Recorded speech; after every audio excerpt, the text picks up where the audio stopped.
December 16, 1944, 0630 hours, Mona, Germany. The pencil scraped urgently across the ice-rimmed page as Headman Klaus Riche of the 12th SS Panzer Division recorded what would become one of the most terrifying entries in Wehrmacht combat logs. The Americans possess a new weapon that overturns all tactical doctrine. Our men are being massacred in their foxholes by artillery that detonates in the air above them. There is no defense, no shelter. Death comes from the sky itself, through the morning haze. Riche had just witnessed the obliteration of an entire battalion trying to cross open ground near Hen. Not by direct hits, those were uncommon in artillery engagements. Not by conventional time-fused shells that demanded precise calculations, but by something unbelievable. Shells that somehow knew the perfect moment to explode, bursting 30 feet above his men's heads, hurling deadly fragments downward in a pattern no trench could withstand. In 3 minutes, 702 German soldiers had perished. The few who staggered back were in such psychological shock, they could only repeat one phrase. Die Luft tät the air kills. What Headman Riche didn't realize was that he had just witnessed the battlefield debut of America's most closely guarded secret in ground warfare. A device so revolutionary it would increase artillery effectiveness by 1,000, save tens of thousands of Allied lives, and permanently reshape the nature of modern conflict. The proximity fuse, a compact radar system packed into an artillery shell, represented the world's first intelligent munition, a thinking weapon that would prove more decisive in winning the war than any other secret technology except the atomic bomb. The mathematics of its impact would soon be undeniable. Where standard shells needed 500 rounds to down a single enemy aircraft, proximity-fused rounds required only 155. Where ordinary artillery killed soldiers hiding in trenches 5% of the time, proximity fuses achieved casualty rates of 70%. Where London's survival against V-1 flying bombs seemed hopeless, proximity fuses destroyed 79% of incoming missiles within 4 weeks. But the origins of this groundbreaking weapon began not in America's laboratories, but in the desperate hours of Britain's darkest period, when survival itself hung by a thread. October 30, 1939, Exat, England. As the first winter of war settled over Britain, a young scientist named W. but submitted a proposal that would transform warfare forever. Working at the Air Defense Establishment with colleagues Edward Sh. and Amherst Thompson, but had envisioned something that seemed like science fiction, an artillery shell that could sense its target. The idea arose from brutal mathematical truth. During the First World War, anti-aircraft gunners had fired an average of 8,500 shells for each aircraft shot down. By 1939, with aircraft flying faster and higher, the ratio had worsened. Britain's survival in the coming air war depended on dramatically improving these odds. But's answer: radio waves capable of detecting approaching aircraft and detonating shells automatically at the ideal distance. But he faced a problem that appeared impossible with 1939 technology. His radio fuse would need to survive being fired from a gun under forces exceeding 20,000 times normal gravity, spin at 30,000 revolutions per minute, operate between -50 and +100 F, and still retain the sensitivity to detect aircraft 70 feet away. British scientists built prototypes by June 1940. Testing them in unrotated projectiles, essentially rockets, against balloon targets. The trials proved the concept, but also revealed the immense engineering challenge. No existing electronic components could withstand the violence of a gun launch. The solution would come from across the Atlantic, delivered during Britain's most desperate hour by one of history's most crucial scientific missions. September 6, 1940, Halifax, Nova Scotia. The Canadian Pacific liner Duchess of Richmond arrived carrying cargo more precious than gold, Sir Henry Tizard, and a black metal deed box filled with every major British military secret. The Tizard mission, as it became known, was an unprecedented gamble, a nation fighting for survival, sharing its most guarded technologies with a country not yet in the war. The delegation gathered in Washington on September 12, at the Wardman Park Hotel. For a week, They unveiled Britain's technological crown jewels, radar innovations, jet engine blueprints, explosive research, and chemical weapons studies. But on September 19th, in a conference room overlooking Connecticut Avenue, British physicist Dr. John Cockcroft presented something extraordinary to a young American physicist summoned specifically for the meeting. Dr. Merle Tuve, 39, sat captivated as Cockcroft explained Britain's proximity-fuse experiments. Tuve, raised in rural South Dakota, had spent his childhood tinkering with radio sets alongside his friend Ernest Lawrence, later a Nobel Prize winner. Just a month earlier, in August 1940, Vannevar Bush had appointed Tuve to lead a new secret unit of the National Defense Research Committee Section T created to develop proximity fuses. Tuve's appointment was no coincidence. Earlier that summer, he had been listening to radio reports of the London Blitz with his wife, Winnie. The broadcaster described children being lifted from debris, entire blocks erased in minutes, and the hopelessness of British defenses. Tuve had turned to his wife with tears in his eyes. "We must find a way to stop those bombers. Technology has to provide the answer."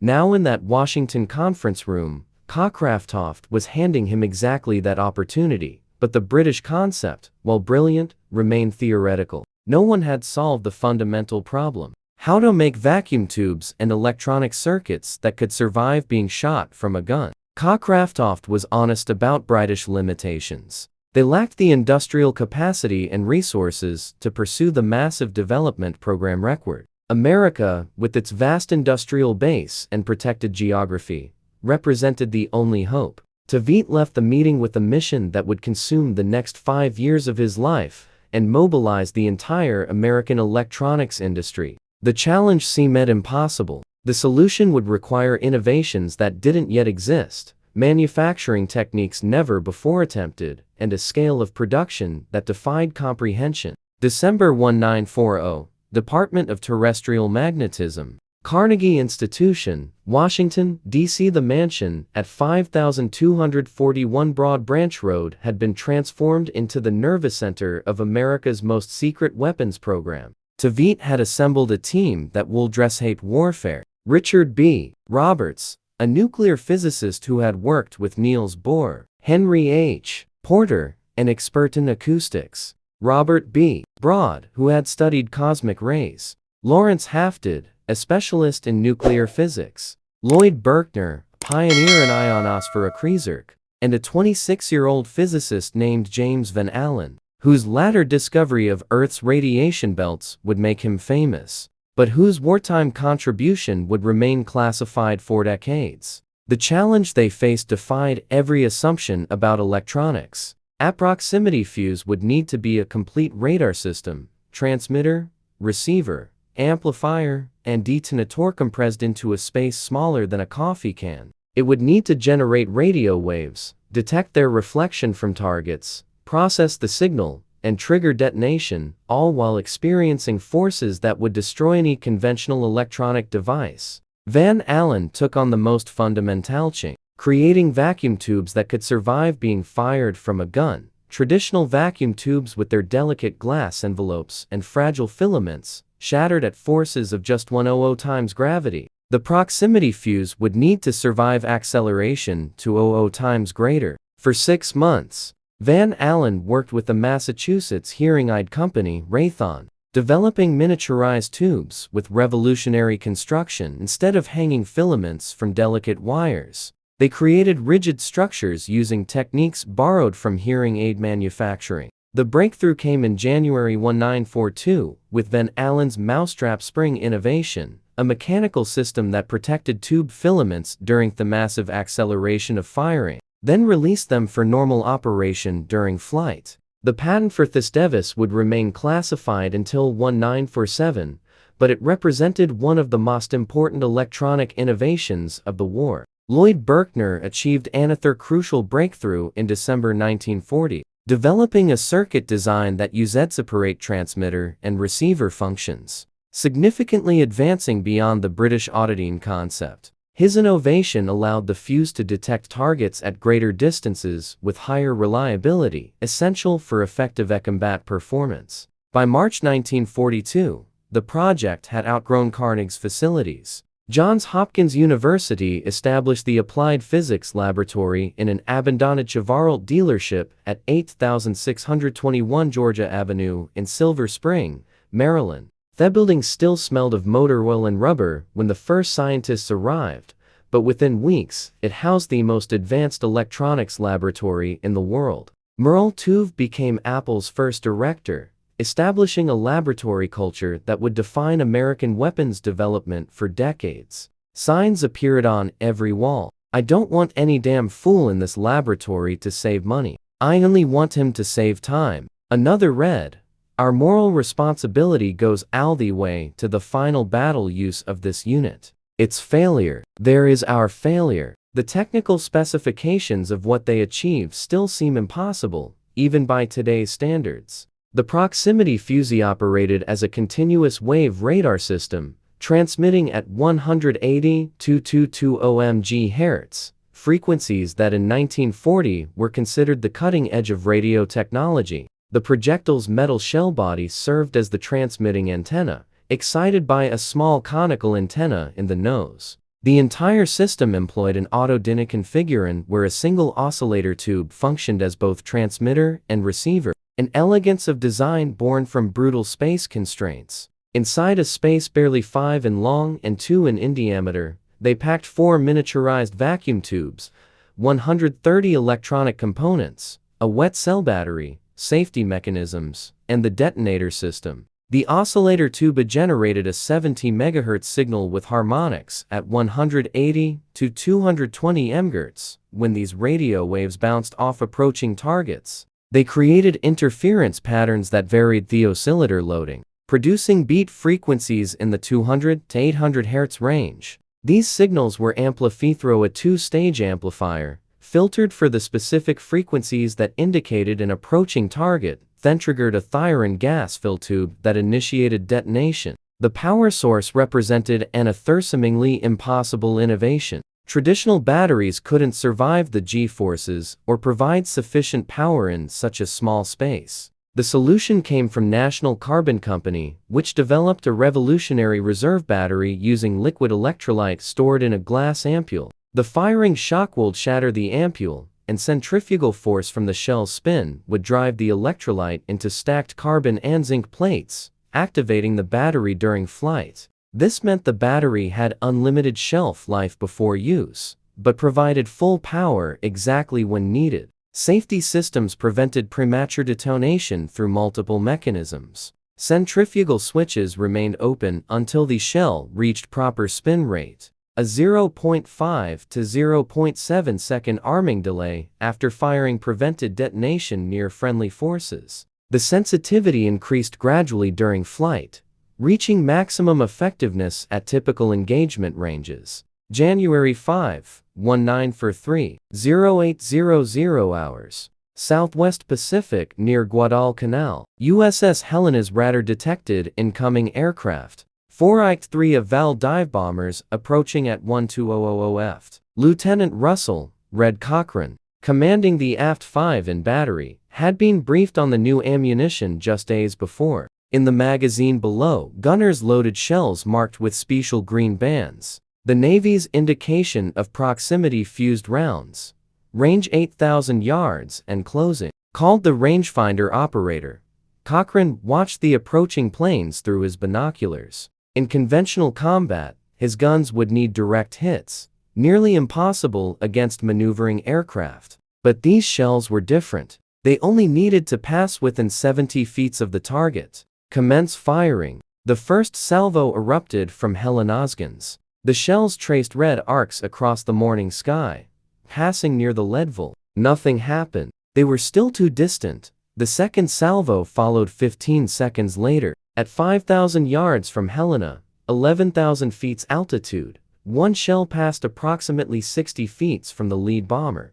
The explosion looked different from anything Cochran had seen before. Instead of the shell continuing past that plane or exploding on impact, it detonated in midair, sending a perfect sphere of fragments outward. The valve's wing sheared off instantly. The engine, peppered with hundreds of steel fragments, burst into flames. The aircraft didn't break apart dramatically. It simply ceased flying, transforming from a controlled dive bomber into a tumbling mass of burning aluminum. Splash 1, called the spotter. Their mating valves broke off their attack, but Helena's guns tracked them. 3 more salvos, 12 more proximity-fused shells. A second valve exploded when a shell detonated 40 feet below its fuselage. The upward-directed fragments piercing fuel tanks and killing the pilot instantly. In the radio room, the combat report was already being encoded. Enemy aircraft engaged with special ammunition. 2 confirmed destroyed. Ammunition performance exceeded all expectations. What the report didn't capture was the psychological impact on Helena's crew.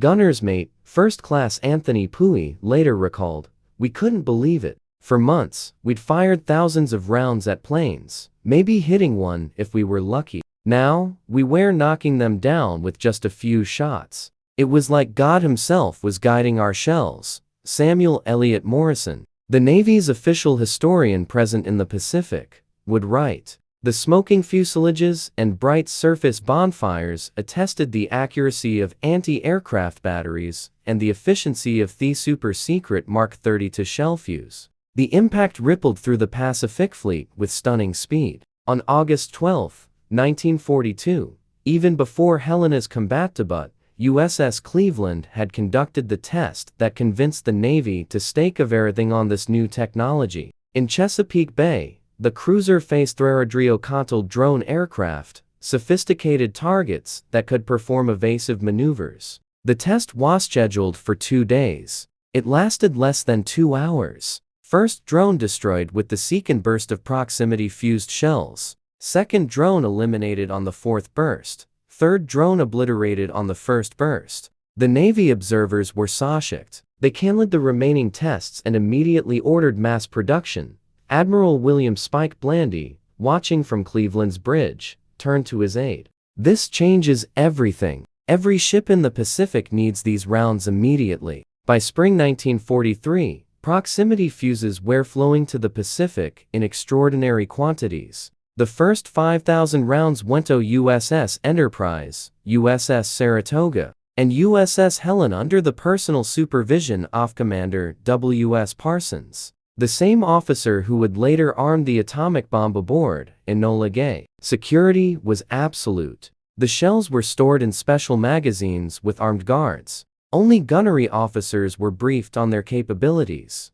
Crew members were told they were special incendiary rounds to explain their different appearance. The statistics from 1943 revealed the transformation. Although proximity fuses comprised only 25% of anti-aircraft ammunition fired, they accounted for 51% of all Japanese aircraft destroyed by naval gunfire. The rounds per kill ratio dropped from 58 for conventional time-fused shells to just 155 for proximity-fused ammunition. A threefold improvement that would only increase as crews gained experience. Gunner's mate, Second Class Robert Chen, aboard USS Essex, documented the change in his diary. March 1943, fired 300 rounds at attacking Beatties, no hits. September 1943, new ammunition arrived with green bands, fired 80 rounds at attacking Vals, destroyed 3.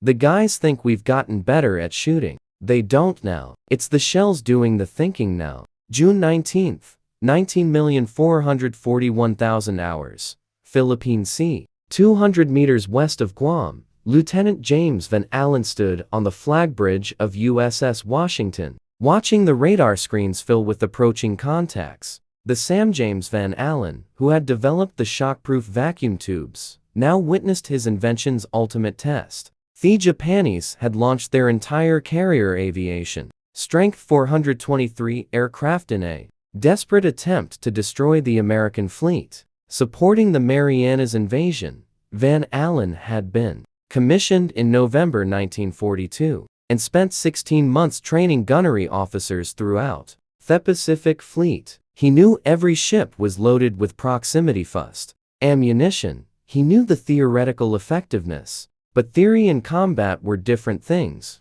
Raid 1 bearing 265 Angels 2069 aircraft, announced the Combat Information Center. Admiral Mark Mitcher ordered, "Launch all fighters." Gun Crusto battle stations, as Hellcat fighters tore into the Japanese formations. Thosathat broke through, faced a wall of proximity-fused anti-aircraft fire, unlike anything in naval history. Van Allen watched from Washington's bridge as the sky filled with black puffs, each one representing a proximity-fused detonation. Japanese planes began falling like rain. A Zero fighter dove on USS South Dakota 1,000 yards from Washington. Van Allen watched the South Dakota's 5-inch guns track smoothly, firing measured bursts. The third shell detonated 50 feet from the Zero. The plane didn't explode. It simply came apart. Wings separating from fuselage, engine falling free, the pilot's body tumbling through space. It was systematic slaughter, Van Allen would later write to his wife. The proximity fuses turned our ships into fortresses. The Japanese pilots were brave. They kept coming, even as their squadrons were annihilated, but courage couldn't overcome technology. By day end, the Japanese had lost 315 carrier aircraft plus 50 land-based planes. American losses, 29 aircraft, mostly from operational accidents. The one-sided nature of the battle effectively ended Japanese carrier aviation. They would never again launch a conventional carrier strike. Their next major tactic would be born from desperation. Kamikaze, aboard USS Bunker Hill, aviation radioman Charles Calhoun recorded, "We could see them falling everywhere, in flames, in pieces, intact, but dead." The gunners were laughing and crying at the same time. After 2 years of taking it from Japanese air attacks, we were finally giving it back. The proximity fuses made our guns godlike. October 25, 1944, 0740 hours, Leyte Gulf, Philippines. Lieutenant Commander Robert Roberts watched in horror from USS White Plains as a Zero fighter, already burning from anti-aircraft hits, deliberately crashed into USS St. Lowe's flight deck. The explosion detonated torpedo warheads in the hangar deck. Within minutes, St. Lowe rolled over and sank. The first major warship lost to kamikaze attack. The Japanese had discovered the only way to counter proximity fuses: eliminate the need to survive the attack. A plane destroyed 50 feet from its target by a proximity fuse had failed its mission. A kamikaze, destroyed 50 feet from its target, would still crash into the ship through momentum. The divine wind had begun. Statistical analysis revealed the tactical revolution. Conventional Apines attacks now achieved only 2% success rates. 23 hits from 1092 attempts between October 1944 and January 1945. Kamikaze attacks achieved 30% success. 121 hits from 352 attempts. The proximity fuse had made conventional attacks suicidal, so the Japanese embraced suicide as a tactic. But even against kamikaze attacks, proximity fuses proved invaluable. During the Philippines campaign, anti-aircraft guns claimed 231 kills or deflections from 360 for kamikaze attacks, a 64% success rate. Proximity fuse accounted for 44% of all 5-in gun kills. Without them, American casualties would have doubled or tripled. Gunner's mate William Fomby aboard USS Nashville described the new reality. "The Japs came at us like they didn't care about living Ganamore because they didn't. Our proximity fuses would blow them to pieces. But the pieces kept coming. We'd turn a whole plane into confetti, but confetti traveling at 300 miles per hour still hit sharp. The fuses saved us from most of them, but the ones that got through, God help those ships." May 11th, 1945, 1,500 hours. Radar picket station 1,560 north of Okinawa. Commander Baron J. Melanie of USS Hadley watched the radar screen with growing dread. Kikusui No. 6 was incoming. Over 150 Japanese aircraft in coordinated kamikaze attack. Hadley and USS even stood alone at the picket station. The fleet's early warning and first defense. Multiple raids, All vectors, estimated 150+ bandits, reported the combatant formation center. Melanie had drilled his crew relentlessly. Every man knew his job.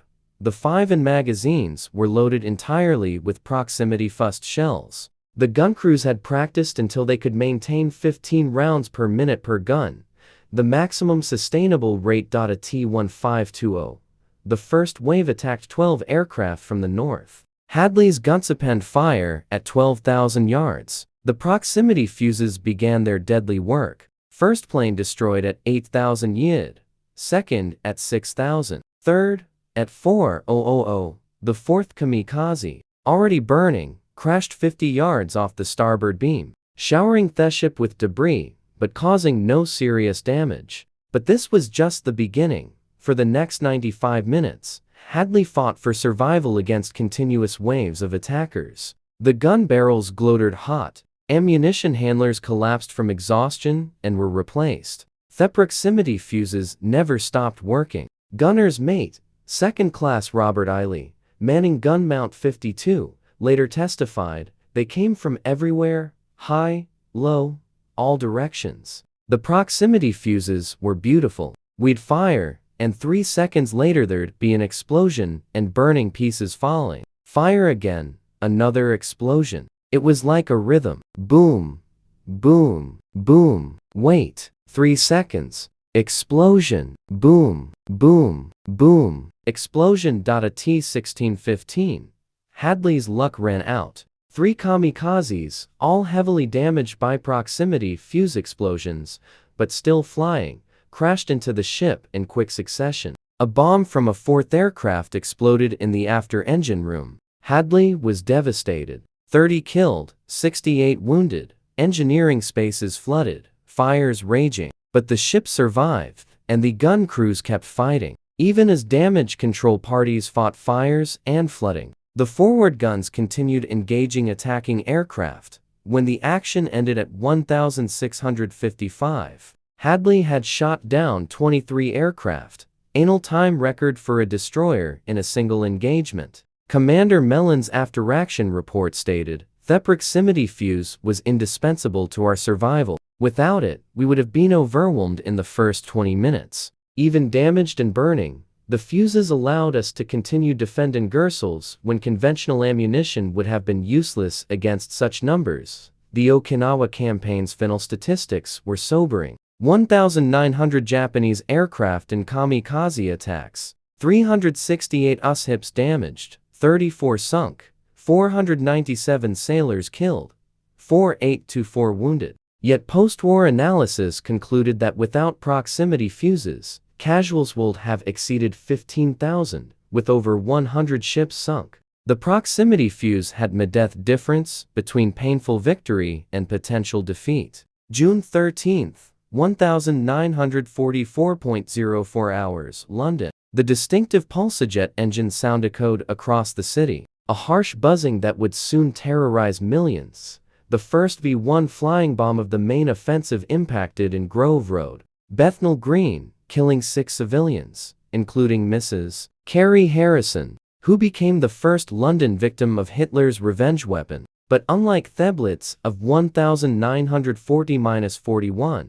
London now possessed a defense that would have seemed miraculous for years earlier. On June 12, one day before the V-1 offensive began and 6 days after D-Day, Winston Churchill had made a decision that would save thousands of lives. Against the advice of security officials who feared the technology would fall into German hands, Churchill authorized the use of proximity fuses for London's defense. General Sir Frederick Pyle, commanding Anti-Aircraft Command, had deployed 500 heavy anti-aircraft guns, British 3.7 in and American 90mm weapons in a defensive belt south of London. Each gun was linked to SCAR 584 microwave radar and M9 electronic gun directors, creating an automated offensive system. But without proximity fuses, even the sophisticated system achieved only 24% success rates in the first week. Squadron leader Prudenstyle, serving in the filter room at RAF Stanmore, tracked the transformation.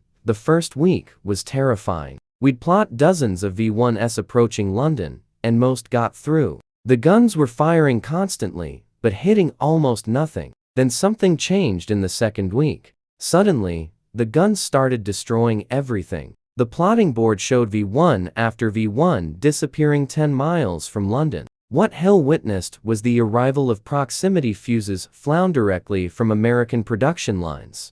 By the second week, gunners were destroying 46% of engaged V1s. Third week, 67%. Fourth week, 79%. The improvement was so dramatic that German intelligence reported to Hitler that the British must have developed Askret anti-root weapon. Gunner Sergeant Kenneth Brown of the US-184th AA Gun Battalion, stationed near Biggin Hill, described that transformation. With regular shells, we had to predict exactly where the buzz bomb would be and when. 1 second off, 1 degree wrong, and we'd miss. With proximity fuses, we just had to get close. The shell would do the rest. It was like going from throwing darts blindfolded to throwing them with your eyes open. On August 28, 1944, the defensive system achieved its ultimate success. Early warning radar detected 104 V1s launched at London. The proximity-fused guns destroyed 96. The RAF fighters got 4. Only 4 reached London. The V1 threat to London was effectively neutralized. The statistics told the story. 9,300 V1 missiles launched at London over 80 days.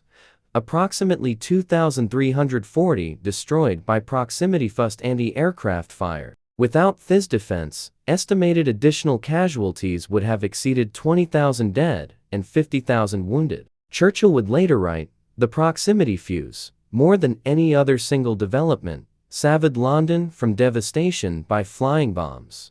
December 15, 1944. Antwerp, Belgium. Captain William Hartmann of the 407 SATA Gun Battalion watched the latest intelligence report with grim satisfaction. In the past 24 hours, his battalion had destroyed 89 of 92 V1s targeted at Antwerp Harbor, a 97% success rate that would have been fantasy just weeks earlier. Antwerp was the vital lung through which the Allied armies in Europe breathed. Through its 26 miles of docks flowed 25,000 tons of supplies daily: food, ammunition, fuel, medical supplies. Without Antwerp, the Allied advance into Germany would strangle. Hitler knew this. Between October 24, 1944 and March 27, 1945, Germany would launch 4 900 V1s at Antwerp, more than half the number fired at London. The defense of Antwerp had started poorly.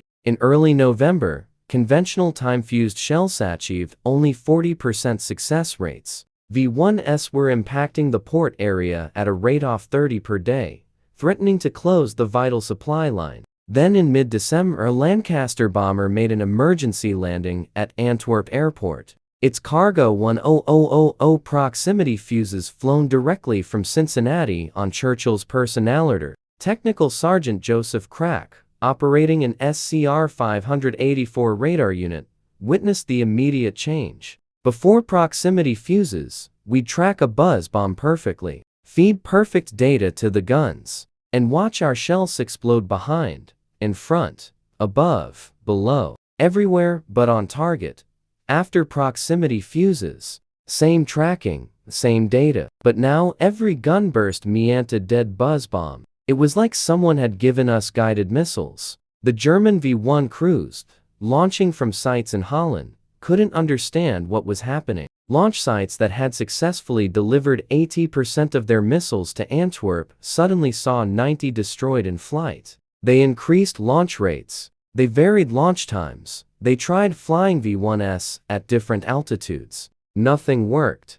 The proximity fuses destroyed them all with mechanical efficiency. Private First Class Raymond Miller, ammunition handler with the 126th AA Battalion, described the reality of sustained operations. "We were firing so many proximity fuses that we ran out of storage. Trucks would arrive from the port with new shells, drive straight to the gun positions, and we'd load them directly into the guns. No inventory, no paperwork, just shoot, shoot, shoot. In one 24-hour period, my gun position fired 1,400 rounds. That's 1,400 proximity fuses. Each one a miracle of engineering burned through in one day. By February 1945, the defense had become so effective that German V-1 crews began suffering morale collapse. Luftwaffe Colonel Max Vell, commanding the V-1 offensive, reported to Hitler that continuing attacks on Antwerp were feeding missiles into a furnace. Hitler ordered the attacks to continue regardless. They did, achieving nothing except depleting Germany's dwindling resources. The final statistics for Antwerp's defense: 2,183 V-1s destroyed out of 2,394 engaged, a 91.2% success rate. The port never closed. Thessaloniki never stopped flowing. The Allied armies continued their advance into Germany, sustained by the life-feloneth proximity fuses had kept open. The morning of December 16, 1944, marked not just the beginning of Germany's last major offensive, but also the combat debut of proximity fuses in ground warfare. At 0530 hours near Monschau, Colonel Oscar Alfred Axelson of the 406 Artillery Group received frantic reports from forward observers. German forces were attacking in overwhelming strength. The 38th Cavalry Squadron holding the line was outnumbered 10-1. Axelson faced a terrible decision. In his ammunition bunkers sat thousands of proximity-fused shells, delivered just days before, with strict orders not to be used in ground combat under any circumstances. Risk of capture by enemy forces too great. But without them, the Cavalry Squadron would be overrun within hours. At 0600, Axelson gave the order that would revolutionize ground warfare. Load proximity fuses set for airburst. The first salvo landed among German infantry advancing across snow-covered fields near Hofen. Instead of exploding on impact, allowing soldiers in foxholes to survive, the shells detonated at their height above ground. The effect was apocalyptic. Fragments rained downward in a lethal cone, reaching into foxholes, behind walls, under vehicles. There was no cover, no protection, nowhere to hide. Forward observer Lieutenant Richard Drollston, watching through binoculars, reported, "First salvo airburst over German infantry company in open. Estimate 80% casualties. Survivors running back to Woodline. Request immediate repeat on Woodline. Thescon salvo airburst in the trees where Germans sought cover." The combination of shell fragments and wood splinters created a killing zone 100 yards deep into the forest. German soldiers, veterans of 4 years of combat, experienced something entirely new. Artillery that killed regardless of cover. Feldwebel Otto Hartmann, 12th Volksgrenadier Division, survived the barrage and was captured 2 days later. His interrogation report stated, "The artillery was unlike anything we had experienced in Russia or Normandy. We dove into foxholes, but the shells exploded above us. We ran to the forest, but the shells followed and exploded in the treetops. Men were screaming that the Americans had a new secret weapon. Entire platoons were eliminated in seconds." Word of Axelson's success spread rapidly. By December 19, Eisenhower had formally requested permission to use proximity fuses across the entire front. Authorization came December 21. Within hers, every American artillery unit in the Ardennes was firing proximity fused shells. General George S. Patton, never one for understatement, wrote to the War Department on December 28. "The new shell with the funny fuse is devastating. The other night, we caught a German battalion trying to cross the Sauer River. We hit them with proximity fuses. Battalion time on target. By actual count, 702 dead. The few survivors were so demoralized they surrendered immediately. This is a magnificent weapon." He added prophetically, "I think when all armies get this shell, we will have to devise some new method of warfare.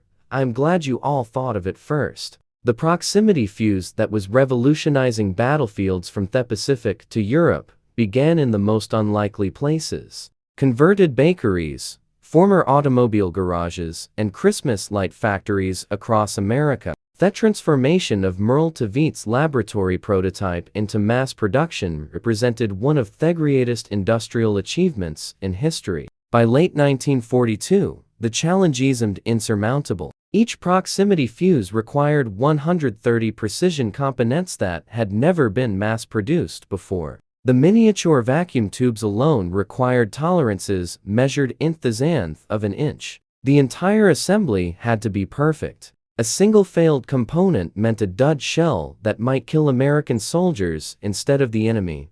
The mobilization began with Crossley Corporation in Cincinnati. Powell Crossley Jr.B., who had made his Fort Nestling radios and refrigerators, converted his entire facility to proximity fuse production. By January 1943, the assembly lines were operating 24 hours a day, 7 days a week. Betty Morrison, assembly line worker at Crossley from 1943 to 1945, recalled in a 1995 interview, "We didn't know what we were making. Security wasn't believable. We were searched, entering and leaving. No purses, no bags, nothing. We sat at benches 8 hours a day, soldering tiny components onto circuit boards. The supervisors told us we were making radio parts for aircraft. Only after the war did we learn we'd been building the proximity fuses that saved so many of our boys." The numbers escalated at rates that defied comprehension. December 1,942,500 units daily. June 1943,000 daily. December 194,340,000 daily. By spring 1944, American factories were producing 7,000 proximity fuses every single day, more than Germany's entire monthly production of conventional fuses. Sylvania Electric Products in Ipswich Mills, Massachusetts, became the single largest producer. The company employed 10,000 workers, 80% women, in a facility that had been farmland just 18 months earlier. They produced 100 million miniature vacuum tubes, achieving a production rate of 400,000 tubes daily, equal to 2/3 of America's entire pre-war vacuum tube production. The human cost emerged only decades later. Workers used beryllium for soldering connections, unaware of its deadly nature. Pat Vlahos, whose mother worked at Sylvania, reported in 2003. She was diagnosed with malignant mesothelioma in 1983. She said she didn't know what they were building. It was all secret. The beryllium she handled every day for 3 years killed her 40 years later.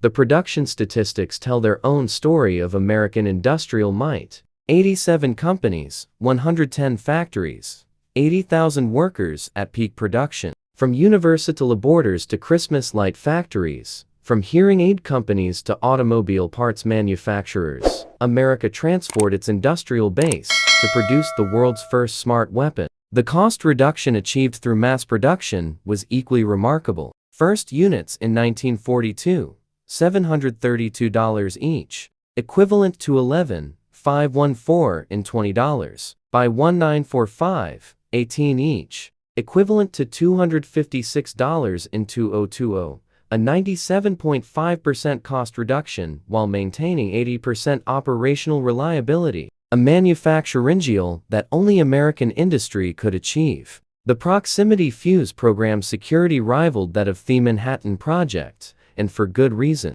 If Germany or Japan had captured and produced the technology, the Allied advantage would have vanished overnight. The security measures implemented were extraordinary, creating a fortress of secrecy that held throughout the war.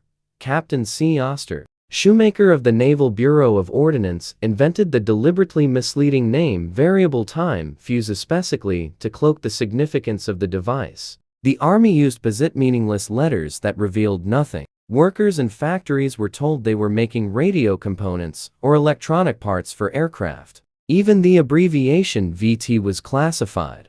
Gun crews were told it stood for variable time when asked. At Johns Hopkins Applied Physics Laboratory, security bordered on paranoia. Every employee underwent FBI background checks. The facility operated under such secrecy that local Silver Spring residents noticed groups of women arriving at night and leaving in morning, leading to speculation about the building's purpose. Security guards addressed everyone as doctor regardless of actual position, preventing identification of key personnel. The close calls were numerous and terrifying. In July 1943, A DUT proximity fust shell fired from a destroyer landed on a beach in Sicily. Headquarters immediately dispatched a special recovery team by air to retrieve it before German forces could find it. They succeeded. But the incident led to new regulations restricting proximity fuse use over land until the Battle off Bulge. In December 1944,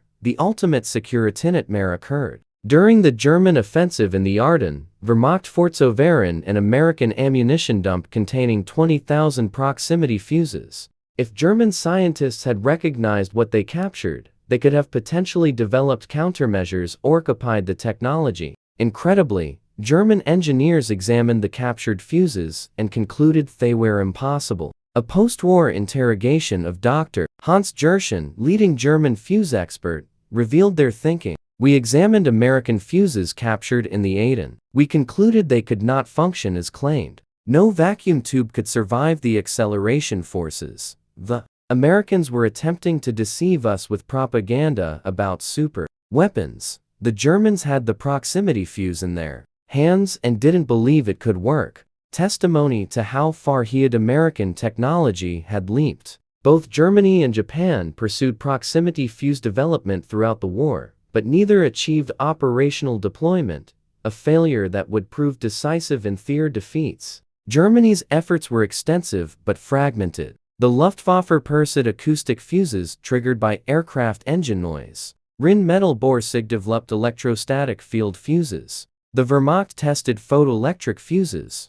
Marine experimented with magnetic influence fuses. Between 1940 and 1945, German research institutions pursued 30 to 50 different proximity fuse designs. Dr. Vera Rambowski, leading German proximity fuse researcher, explained post-war, "We understood the theory perfectly. We had actually provided the British with early prototypes in the Oslo report of 1939, but we lacked three critical elements: miniaturized vacuum tubes that could survive acceleration, industrial capacity to mass-produce complex electronics, and centralized coordination of research efforts." The fragmentation proved fatal. While America concentrated all proximity fuse research under MOVE at Section T, Germany had competing programs at Luftwaffe, Wehrmacht, Kriegs, Marine, and SS research facilities. None shared information with the others. Japan's situation was even more desperate. Lieutenant Commander Yuzuru Fuke of the Imperial Japanese Navy Technical Research Institute later testified, "We knew by 1943 that American anti-aircraft fire had become impossibly accurate. We suspected some form of proximity fuse, but could not imagine how it functioned. We developed a photoelectric fuse by 1945, tested items in a dropped bomb, but lacked industrial capacity for production." The Japanese response to proximity fuses was not technological, but tactical kamikaze attacks that accepted destruction as the price of reaching the target. It was an admission of technological defeat. Trading lives for the inability to match American innovation. Behind the statistics and battle reports were individual stories that illuminate the proximity fuse's human dimension. Maruf carried personal demons that drove his dedication. His father had died in the 1918 influenza pandemic when Merle was 17, forcing the family into poverty. His mother took in washing to pay for his education. The laboratory walls displaying "save time, not money," reflected his understanding that in war, delay meant death. After particularifical tests, colleagues would find him alone in his office at 3 a.m., staring at casualty reports from the Pacific, calculating how many lives faster production might save. James Van Allen's transformation from physicist to naval officer proved equally profound. After developing the shockproof vacuum tubes, he insisted on combat duty to witness his inventions in action. Aboard Washington during the Philippine Sea Battle, he watched his tubes, protecting the sailors he served alongside. "It was the most satisfying moment of my scientific career," he later wrote, "seeing theoretical physics save actual lives." Betty Thompson, assembly worker at Crossley Corporation, discovered only at a 1985 reunion what she had built during the war. "For 40 years, I thought I'd made radio parts. Then they showed us a film about proximity fuses. I started crying. Alto's tiny components I soldered. They were saving our boys from kamikaze attacks. We had no idea we were building miracles. Lieutenant Robert Cochrane, who fired the first proximity fuse combat shots from USS Helena, carried the weight of that moment his entire life.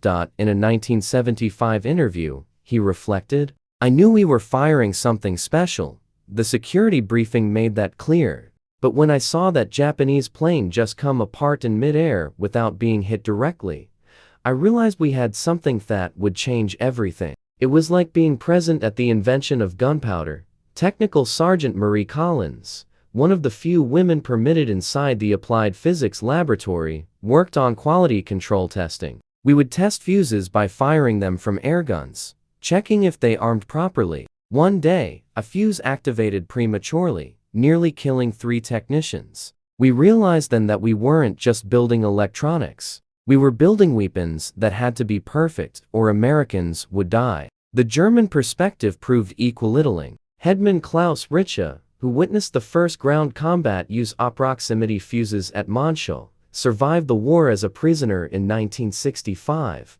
teaching at Reformed German General Staff College. He would tell his students, "The Americans possessed a weapon that made traditional defensive tactics obsolete overnight. In minutes, centuries of military doctrine became worthless." That is the power of technological superiority. The proximity fuse's impact can be measured in stark mathematics that reveal its decisive contribution to Allied victory. Naval warfare statistics told the clearest story. Pre-proximity fuse 1942.5 to 2000 rounds per aircraft destroyed depending on conditions. With proximity fuses, 1943 to 1,945,155 rounds per aircraft destroyed. Improvement factor 600 to 1,200. During the entire Pacific War, proximity fuses destroyed an estimated 4,000 Japanese aircraft. Post-war analysis concluded that without proximity fuses, only 650 of these would have been destroyed by conventional ammunition.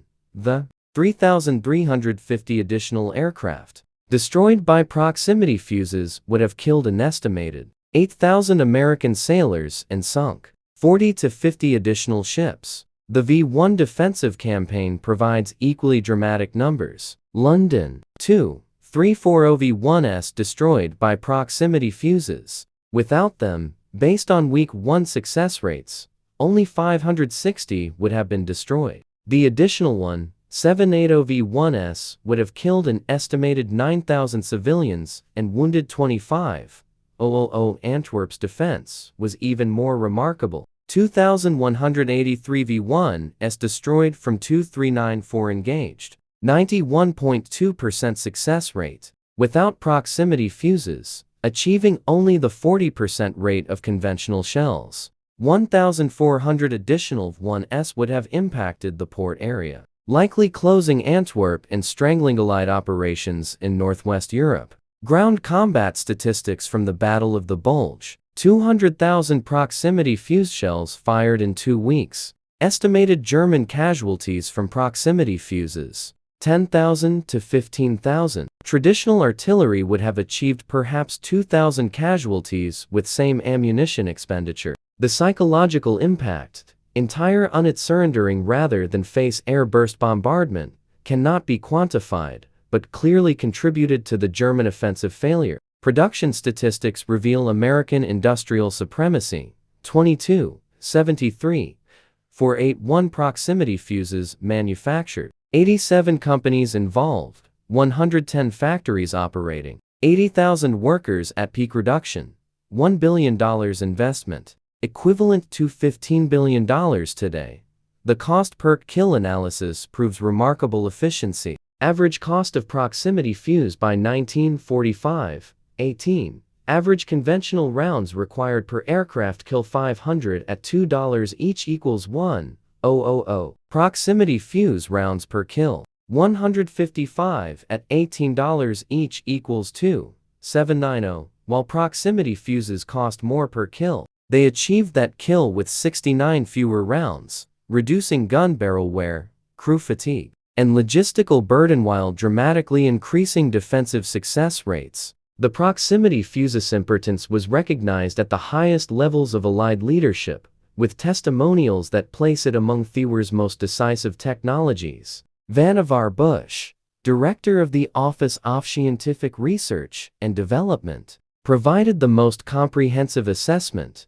The proximity fuse created a seven-fold increase in the effectiveness of 5 in anti-aircraft artillery in the Pacific, formed an important part of the radar-controlled anti-aircraft batteries that finally neutralized the German V-1 attacks on London and fundamentally changed the tactics of land warfaring at the Battle of the Bulge. No other development save radar and the atomic bomb had comparable impact on the war's outcome. General Dwight Eisenhower's evaluation carried special weight given his strategic perspective. If the Germans had succeeded in perfecting and using these new weapons 6 months earlier than they did, our invasion of Europe would have proven exceedingly difficult, perhaps impossible. The proximity fuse gave us a decisive advantage at the critical moment. Secretary of the Navy James Forstall declared to Congress in 1945, "The proximity fuse has helped blaze the trail to Japan. Without the protection this ingenious device has given the surface ships of the fleet, our westward push could not have been so swift, and the cost in men and ships would have been immeasurably greater." Admiral Willisking Lee, commander of battleships in the Pacific, was typically direct. The proximity fuse made the kamikaze survivable. Without it, we would have lost half the fleet at Okinawa. General George Patton's assessment combined tactical appreciation with strategic vision. The proximity fuse won the Battle of the Bulge, but more than that, it showed us the future of warfare. Weapons that think for themselves. Thank God we got it first. Winston Churchill, writing in his Memoirs, provide a statesman's perspective. The proximity fuse saved London from the fleeing bomb. It was a weapon of defense that proved more valuable than any offensive weapon save the atomic bomb itself. The American genius for mass production of complex devices gave us a shield when we most needed it. Even German leaders in post-war interrogations acknowledged the proximity fuse's impact.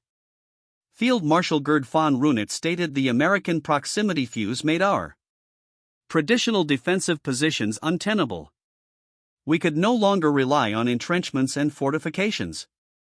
It was a revolution in artillery that we could neither match nor counter. While the proximity fuse saved countless Allied lives, its production carried hidden costs that emerged only decades later.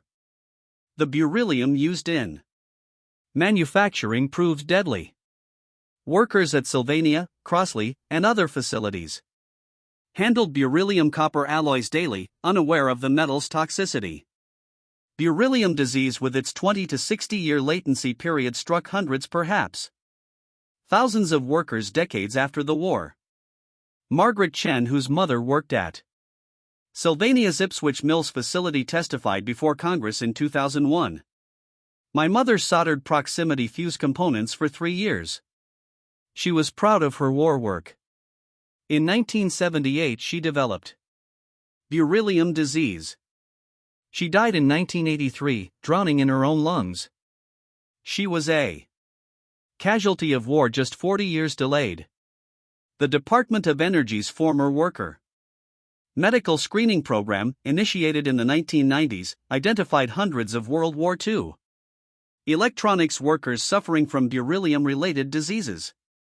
Many had already died, never knowing their war work had killed them. Dr. Robert Meyer, who studied beryllium disease among war workers, concluded these women, and they were predominantly women, were soldiers in the war effort. They handled dangerous materials without protection because nobody knew the dangers. They saved thousands of lives at the cost of their own, just delayed by decades. The proximity fuse didn't just win battles. It revolutionized military doctrine, forcing a complete reconsideration of tactics that had evolved over centuries. Artillery tactics transformed overnight. For 500 years, since the introduction of gunpowder, artillery had been primarily A direct fire or ground burst weapon. Soldiers protected themselves by digging in. The proximity fuse made entrenchments death traps. Shells exploding at predetermined heights sent fragments downward at angles that reached into any foxhole, trench, or bunker without overhead cover. Major General James Gavin, commander of the 82nd Airborne Division, wrote in his post-war analysis, "The proximity fuse made traditional infantry tactics obsolete. We had to completely retrain our soldiers.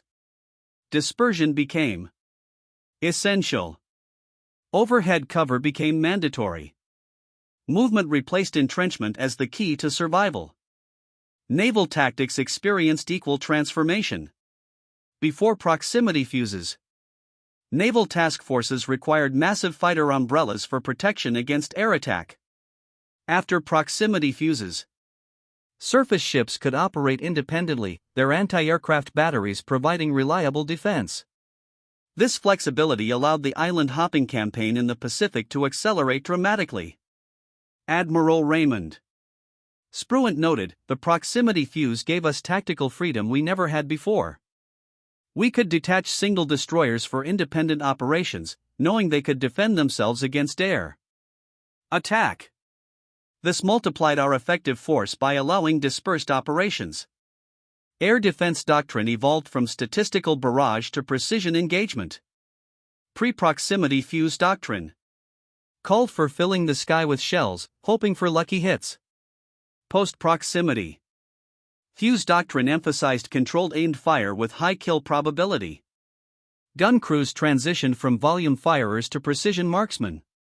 The proximity fuse represented the first great example of successful Anglo-American technology transfer, a model that would define Allied cooperation throughout the war and into the Cold War. The British provided the concept and initial research. The Americans provided industrial capacity and resources. The combination proved unbeatable. Neither nation alone could have developed and deployed proximity fuses in time to affect the war's outcome. Sir Henry Tizard, reflecting on the technology transfer, wrote, "We gave the Americans our ideas. They gave us back millions of weapons. It was the best trade Britain ever made." The success established patterns of cooperation that continued post-war. The Proximity Fuse Project became the template for NATO technology sharing, intelligence cooperation, and joint weapons development that characterized the Cold War Western Alliance. The proximity fuse's impact extended far beyond World War II, establishing technologies and techniques that shaped both military and civilian development. For decades, the miniaturization techniques developed for proximity fuses directly influenced transistor development and integrated circuit design.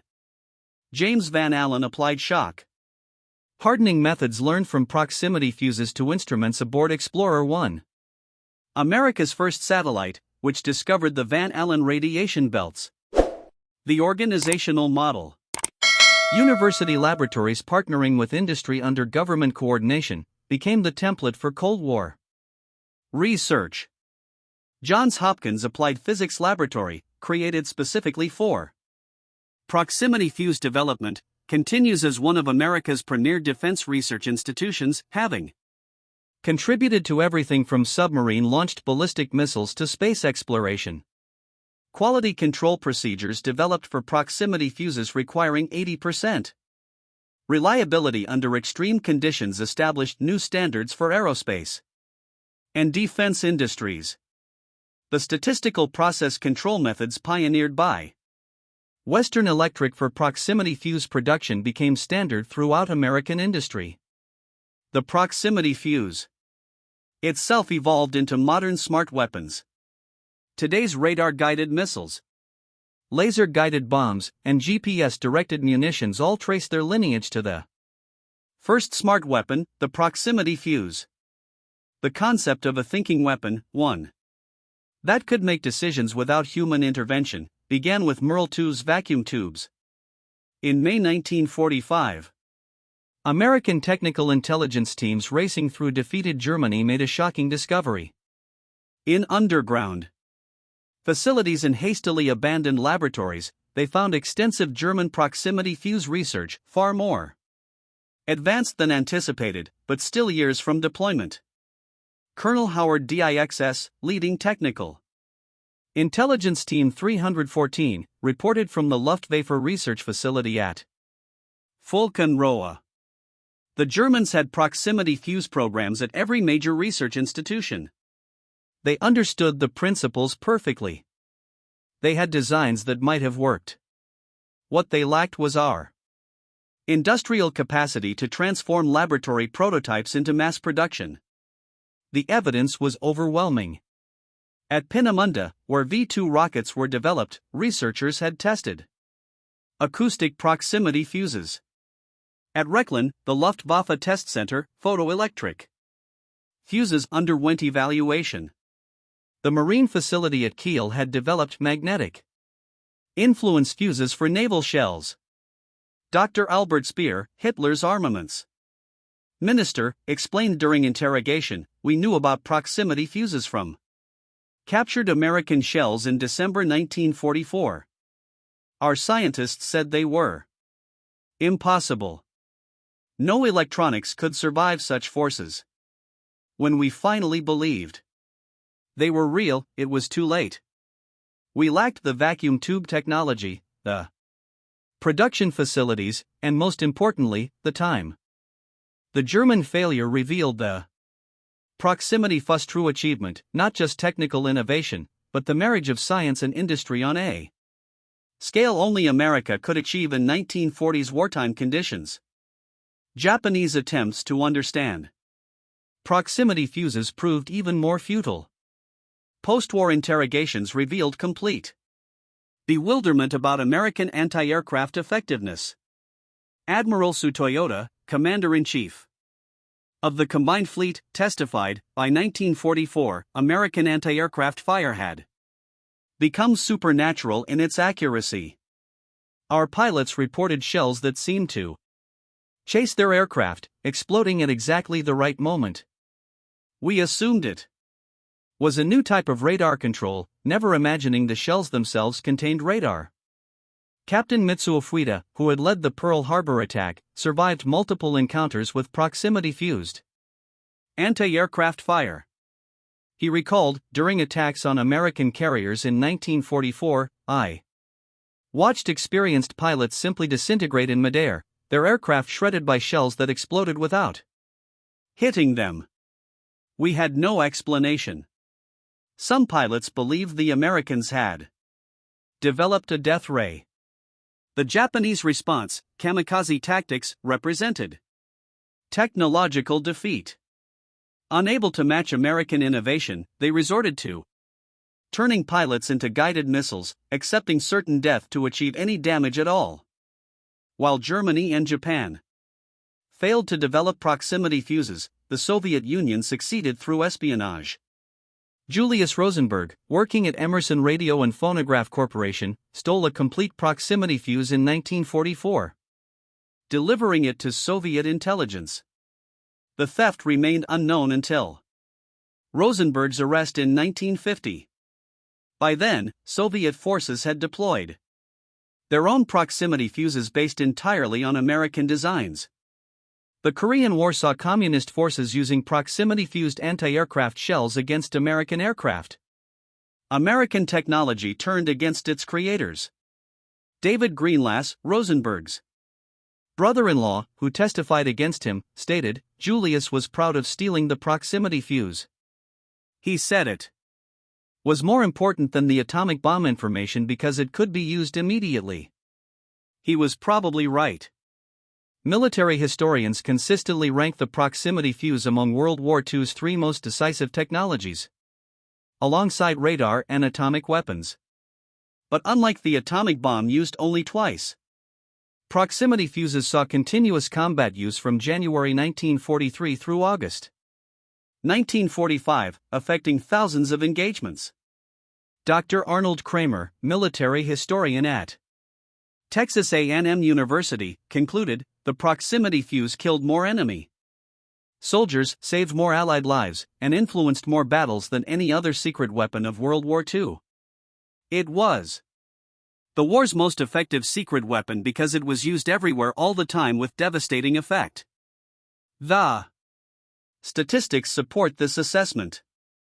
An estimated 25,000 enemy aircraft destroyed or damaged by proximity fuses. Over 5,000 V-1 flying bombs destroyed. Tens of thousands of enemy soldiers killed by proximity-fused artillery. Allied lives saved numbered in the hundreds of thousands. But beyond statistics lay transformation. The proximity fuse changed how wars were fought, introducing the age of smart weapons. It demonstrated that technological superiority could provide decisive military advantage. It proved that democratic nations mobilizing civilian science and industry could out-innovate totalitarian regimes. Behind every proximity fuse lay human stories of innovation, sacrifice, and determination. Merle-Tuve never recovered from the war's intensity. Colleagues found him in 1946. Sitting alone in his empty laboratory at Johns Hopkins weeping. All those boys who died while we were still developing the fuse, he said. If we'd been faster, even by weeks, how many would have lived?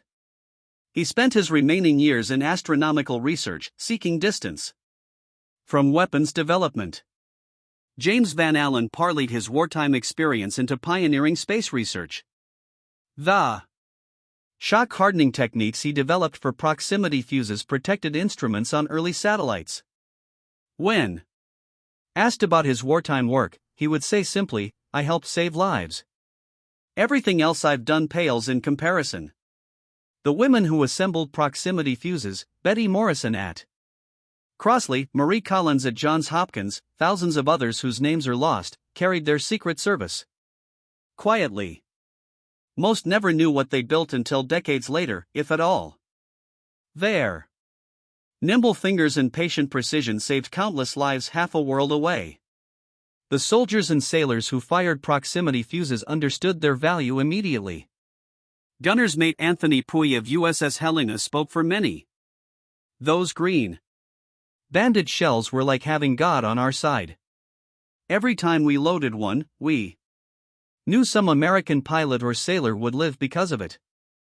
The proximity fuse program cost approximately $1 billion in 1940s dollars, $15 billion today. It required 87 companies, 110 factories, and 80,000 workers. It consumed resources that could have built thousands of tanks or hundreds of ships. Was it worth it? The answer lies in battles not lost, ships not sunk, cities not destroyed, and most importantly, lives not sacrificed. Every Japanese aircraft destroyed before reaching its target saved American sailors. Every V-1 destroyed before reaching London saved British civilians. Every German soldier killed by airburst artillery couldn't kill Allied soldiers. Admiral Chester Nimitz provided perhaps the best assessment. The proximity fuse was worth 10 divisions of infantry, 100 squadrons of aircraft, an entire fleet of ships. It was force multiplication through technology, the American way of war. History remembers the generals and admirals, the famous battles and dramatic moments. It often forgets the scientists and workers who created the tools of victory. Merle-Tuve died in 1982.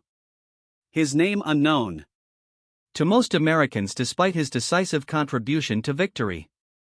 James Van Allen achieved fame for space research. His wartime work overshadowed Lloyd Berkner, Richard Roberts, Henry Porter. Their names appear only in technical histories.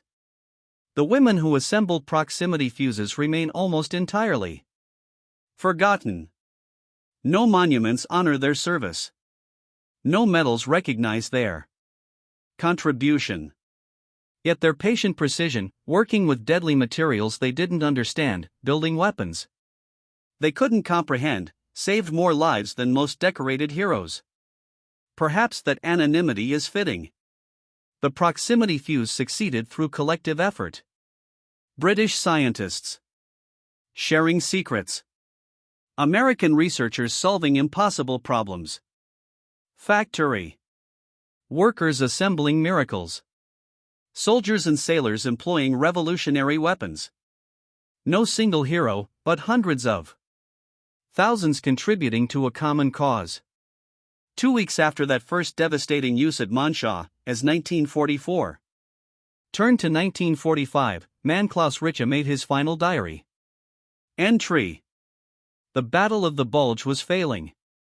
German forces were in retreat. American proximity-fused artillery continued its relentless thunder, each air burst illuminating the snow-covered battlefield with deadly efficiency. We face not just American soldiers but American science. Their shells think, they calculate, they decide when to kill. We are fighting the future itself, and the future is winning. God help Germany, for we have awakened a giant whose weapons are guided by intelligence itself. Richter couldn't know how right he was. The proximity fuse represented more than just superior technology. It embodied the advantage of free societies mobilizing civilian expertise for military purposes.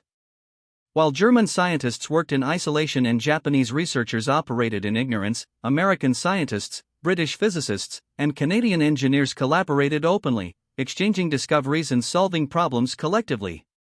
The proximity fuse was democracy's weapon, created by free people, manufactured by free workers, and wielded by free soldiers defending liberty itself. Its development required not only technical expertise but trust between allies sharing secrets, between governments and universities, between military and civilian sectors. That trust, impossible under totalitarian regimes, provided the decisive advantage. From Wasbutman's October 1939 concept to mass production by 1943, the proximity fuse traveled from British desperation through American innovation to Allied victory. Along the way, it saved hundreds of thousands of lives, shortened the war by months, if not years, and ushered in the age of intelligent munitions that continues today. The proximity fuse demonstrated that wars could be won not merely through courage and sacrifice, but through superior technology and industrial strength. It showed that thinking weapons could multiply force beyond anything previously imagined. Most importantly, it proved that free nations, pooling their intellectual and industrial resources, could achieve miracles that totalitarian states could only dream of. In those vacuum tubes that James Van Allen taught to endure impossible forces. In those circuits that Lloyd Berkner designed to detect approaching death. In those assemblies that countless unnamed women soldered with flawless precision lay the margin between victory and defeat, between freedom and tyranny, between the world we inherited and one too terrible to imagine. The proximity fuse was indeed the most effective secret weapon of the war, not because it was the most destructive, but because it was deployed everywhere, continuously, decisively. It was the weapon that thought, and in thinking it helped thinking people preserve their freedom to think. The German soldiers at Elsenborn Ridge, huddled in bunkers that could no longer shield them, faced more than superior firepower. They had confronted the future. A future where intelligence embedded in weapons would amplify human capability beyond previous limits. That future, born in the desperate days of 1940, tested in the crucible of global war, and proven on battlefields from the Pacific to Europe, began with a simple idea: what if an artillery shell could think? The answer saved the free world.